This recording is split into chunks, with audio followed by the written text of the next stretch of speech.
I mean, would you recommend people to walk around at night? To walk around at night in Yeah. this neighborhood? Oh, hell no. This morning we walked through Tenderloin. Oh.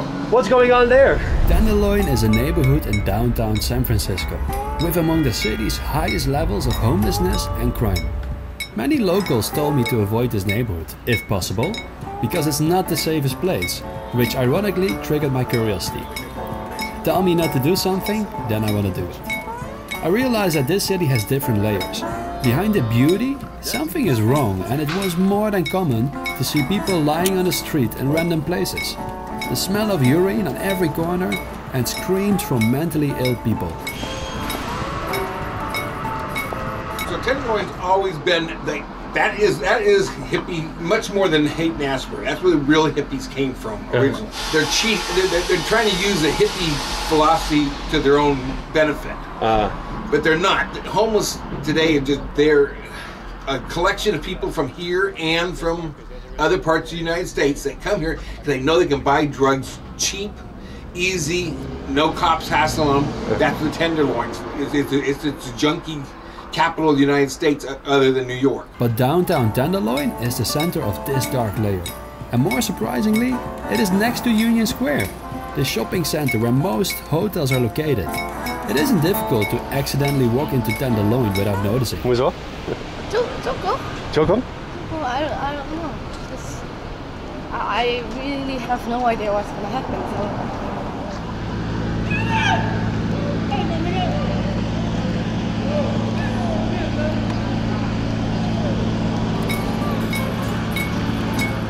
The reason I'm not boldly filming people on the streets in Tenderloin is 1, out of respect, and 2, for my own safety. It didn't feel right, and it's asking for problems. Having Guia by my side is making me a bit more careful. You can't help it. People don't want help. You can't force them to have help. Okay, so these people, all they want to do is have easy access to drugs and alcohol. Yeah.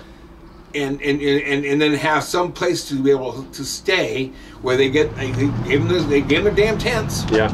So they sleep. And if you give a junkie a tent, where are they going to go to the bathroom if you don't supply toilets? Right on the street. Yeah. And that's what they're doing. You can smell it when you walk around. I just wish they opened the baby footers everywhere as soon as possible. That is sad though. This is really, I don't really feel like super safe. You need to have a certain attitude to walk through the area, I think. Because nobody minds your business if you don't mind their business, right? Don't go down there after dark. Yeah. I mean, I wouldn't not advise it because just for your, because there's a lot of mentally ill people down there mixed in with those. A lot of people, what they call self-medicate. Yeah. The meth heads, they're the real problem children because they're up for 2-3 days in a row. At the end, that last day, they're so freaking paranoid. If you walk past them, they can easily turn on you. Unpredictable. Yeah, but even daytime, she was feeling unsafe. We were walking there earlier. I mean, because just walking around, get a lot of movement, so that's fine. I will just keep walking, but I looked at the car. Inside of the car, things are going on there, and it's like, I don't feel safe here. Let's get out here. You have to learn the tricks. No eye contact. Oh, okay. When you're walking up, you'll see them over there. As soon as they start to move their head around, like they're trying to make eye contact, you just purposely put their eyes away. They won't. If you make eye contact, then they're gonna. You got $1, you got cigarette, you got blah blah blah blah blah blah. Oh, yeah, it's automatic.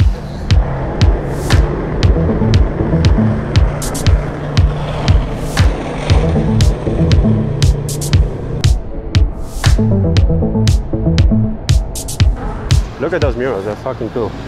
That used to be the Black Hawk Jazz Club right there. Black Hawk Jazz Club, and Carmen McRae, that's her, would come out the side door, light up a joint, and offer you some and say, come on in, this is the rest of the show. Another lonely day passes by.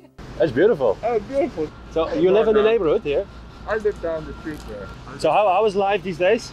Well, that's all right? It's all right, except, I had somebody try to rob me one time down there by the Only one time? Yeah, I had a hat with a prob, it was 18-karat gold. The guy wanted to steal my prob to buy some fentanyl. He tried. He knocked my headphones off, and then he tried to get the hat. And a friend of mine went to get the police to help me because, I'm 88 years old. No way. Oh, yeah, I am. but I'm strong. Yeah. And so the police got the car went the other way. So I said, well, the hell with it. I got up, I beat the guy, I didn't hit him in the head, I about killed him. I beat him like his father never would. With the stick? No, but not with this heavy one, the lighter one. But I only hit him in the arms and legs, that's all. Not the head. Where's my boss? Anyway, have a good day. Yeah, have a good day. Thank you for a conversation. The seedy character is not up to me to judge, but it is as much part of San Francisco as anything else. There were moments the streets were filled with tents, people openly using drugs. It gave a Wild West feeling, lawlessness to a certain extent. But in the morning, community workers were collectively cleaning the streets, like hitting the reset button, to do the same the following days, and the next, and so on. California is the 5th largest or richest economy in the world. 5th largest economy in the world. So they know Californians and the way things are that they will get assistance. So they're using that. Hippies didn't rely on assistance. Hippies relied on each other. It was family units. Yeah, self-sustainable. Correct. Yeah. They didn't beg on the side of the road. They didn't ask you for a cigarette. They didn't ask you for $1, $10. Yeah. They didn't ask you for this and that's for that. Where the homeless, they live on a damn cell phone, constantly looking for what's free, what they can get free, where to go. That's why they don't even charge you on the bus anymore, because they had so many fights with the bus drivers, and so many bus drivers quit because they were fighting with the damn bus drivers over the fare. They didn't have the money for it, but they needed the bus ride to go get something free someplace else before pre-COVID crap. Yeah. They make you go on the front door, and so that way you have to pay. Or have, like me, I have a disabled and a veteran card, so I only have to pay $1 instead of $3. Yeah. So I wouldn't mind paying it. But now they open up the back door. They've already told the bus driver it's not worth a fight. What shocked me most is that many people don't pay for the bus or other public transportation. And no one does anything about this. Or the shops where most products are behind glass, locked up, and only personnel can open them. I've never seen something like that before. We're talking about simple products like razor blades or shaving foam. So Guy and I now have a walk through Tenderloin on a Pride Day, and such a different vibe to it. It feels much safer, I guess, because there's so many people. Yeah. And a lot of different kind of people. Yeah. And it's weird because they all come back home from the festival, and then the streets are all the homeless. You know, and everyone is still there. It's such a weird mix of everything. Anyway, I think this neighborhood is really underrated because there's so many awesome murals like this one here. So how's it going these days in the neighborhood? Is it much better? Compared to like a year ago, 2 years ago? yeah, for sure. Yeah? It's gonna be progress, but it's gonna take some time. But it sucks that it's such a bad reputation or a negative stigma around the neighborhood, because we've been walking around and it's like, seriously, it's really beautiful. Yeah, I totally agree. But what can we do? Right now, only we can try to make things small, step by step. Right. Yeah. I mean, would you recommend people to walk around at night or still? To walk around at night? Yeah. Oh, hell no. Okay, hell no. So that's where we draw the line. I mean, daytime. I mean, you can if you want to take that. I'm a tall, bald guy, you know. I can be intimidating. What about her? Oh, for sure, no. You gotta protect her at all costs.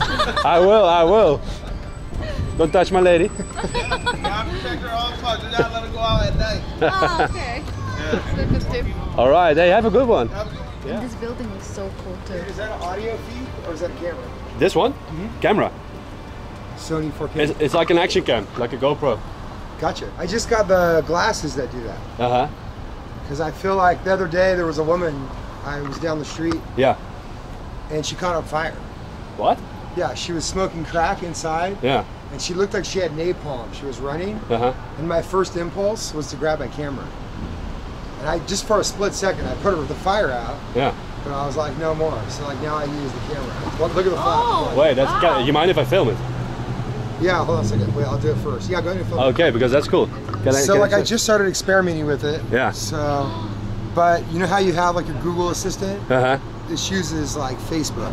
Yeah. So you say, you can look at the light on here when it goes on to show you. I say, hey Facebook, take a photo.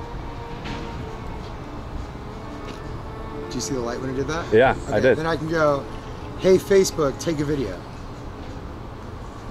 And then like, I know that it's on right now, so All right, yeah, cool. So the glasses have like little speakers on the back. Uh-huh. And it can... How much you paid for this one?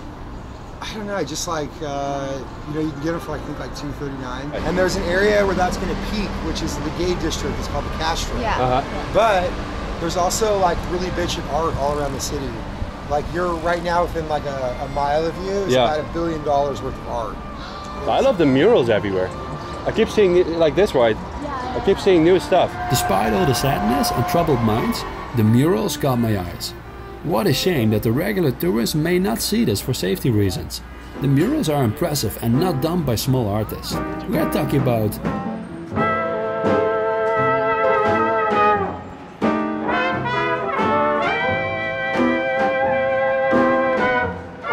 So we walked out of the area of Tenderloin. What shocked me personally is not only the people on the street sleeping, they were all doing hard drugs. Yeah, if you look... Like you saw them using the needles, crack. Like a pipe, and if you... And dealing drugs. All the cars are like kind of covered with like really hard strip foam. Yeah. And inside of the car, I just like the window was open, I just like look inside and it's like a guy with a really big pipe and like doing something very, very... Some crazy shit is going on there. It's more to me the noise that's scary. Like the people that randomly scream and talk to each other, but not really talking to each other. They're just in their head. So yeah, that was crazy. Despite us being just visitors, we could feel that the city has many faces. I could make just this video and say San Francisco is doing so poorly. Or I could go to the healthier side of town and say how well everything is. The truth is maybe somewhere in the middle. But keep in mind that this was simply our personal experience and perspective. And apart from the seediness of Tenderloin, we had a blast. Next time we dive into the hippie neighborhood, Haight-Ashbury. See you then. Howdy. I'm just so happy that we are out of the town, like really happy.